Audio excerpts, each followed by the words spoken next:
O que uma tragédia grega de 2.500 anos atrás tem a ver com o vídeo que viralizou no TikTok? Bom, os dois nascem da mesma necessidade humana, uma necessidade fundamental, a de contar histórias. Hoje, a gente vai explorar como o palco, que foi a nossa primeira tela, evoluiu ao longo dos séculos e o que essa transformação toda revela sobre nós mesmos. Para a gente entender essa jornada incrível, vamos usar este mapa aqui. A gente dividiu a história do teatro em 4 grandes atos, sabe? Começando lá na Grécia Antiga e chegando até os palcos super experimentais de hoje. Vamos nessa? Mas antes da gente ir para a Grécia, vale uma pausa para a gente pensar numa coisa. Por que teatro? Por que a gente sente essa necessidade de sentar junto, no escuro, para ver pessoas fingindo ser outras? Vamos guardar essa pergunta aí enquanto a gente viaja para o nosso primeiro ato. Nossa primeira parada, Grécia Antiga. E olha lá, o teatro era muito mais do que só uma diversão. Era uma parte essencial da democracia, uma ferramenta poderosíssima para a cidade se questionar, debater e, no fim, se entender. Pensa só, o teatro era um espaço cívico, quase como uma assembleia, só que em vez de políticos discursando, eram atores representando mitos que falavam sobre justiça, destino, poder. Era, na prática, uma assembleia em forma de arte, onde as grandes questões da vida eram debatidas ali, em público. E essa nova forma de arte já nasceu com pilares bem definidos. Primeiro, a criação de uma linguagem própria para o palco, um conjunto de regras, de convenções sobre como contar uma história visualmente. Segundo, a grande divisão entre a tragédia, que força a gente a encarar nossas falhas mais profundas, e a comédia, que usa o riso para criticar a sociedade. Artistas como Sófocles e Aristófanes não estavam só escrevendo peças, eles estavam, de certa forma, programando o software cultural do Ocidente. Agora, dando um salto de alguns séculos, o mundo mudou e o teatro, claro, mudou junto. Com a ascensão do cristianismo na Idade Média, o palco ganhou uma missão nova e muito poderosa. Ele deixou de focar nas questões da cidade para se dedicar a uma causa bem maior, a fé. E aqui está a grande virada. O teatro virou a principal ferramenta de ensino da época.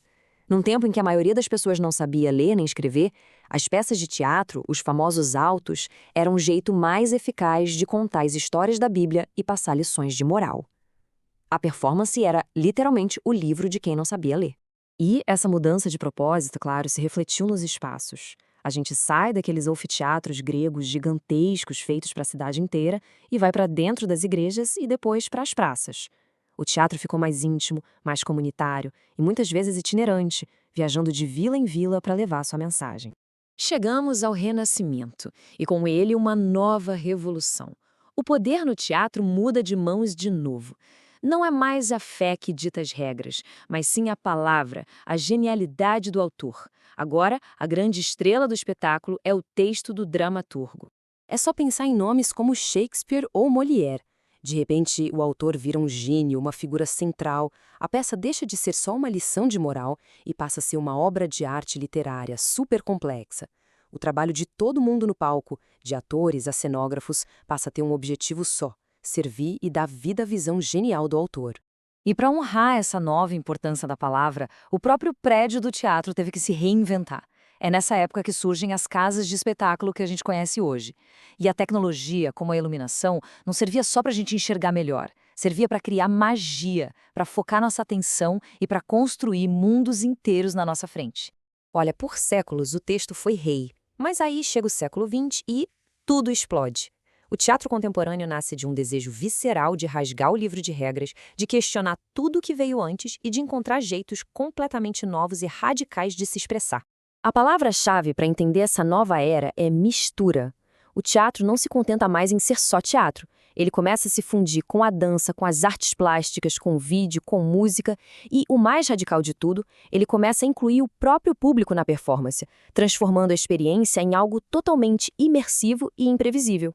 Isso tudo leva a umas mudanças bem radicais. Aquela famosa quarta parede, a barreira invisível que separa a gente do palco, é demolida. Os atores podem falar diretamente com o público, quebrar a ilusão. A história já não precisa ter começo, meio e fim certinhos. Pode ser uma explosão de sensações, uma colagem de imagens. E o texto? O texto pode ser cortado, repetido ou simplesmente desaparecer. E aí, depois dessa jornada toda, o que fica? A verdade é que o teatro de hoje não é só contemporâneo. Ele é, na verdade, um acúmulo de todas essas camadas da história. Então, o que a gente tira dessa viagem? Dos gregos, a gente herdou a própria ideia de que o palco tem uma linguagem. Da Idade Média, a noção de que o teatro pertence às ruas, ao povo. Da Era Moderna, o rigor da palavra e da técnica. E do nosso tempo, a coragem de experimentar e de misturar tudo isso. E o mais fascinante é que, hoje, quando a gente vai ao teatro, a gente está vendo todas essas camadas ao mesmo tempo.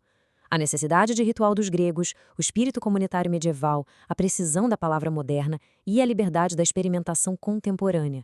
Tudo isso pode estar junto ali no mesmo palco, na mesma noite. E isso tudo nos deixa com uma pergunta para o futuro. Num mundo de telas, de realidade virtual, de inteligência artificial, como é que essa arte milenar vai continuar se transformando? Qual vai ser o próximo ato na incrível história do palco? Fica aí a reflexão.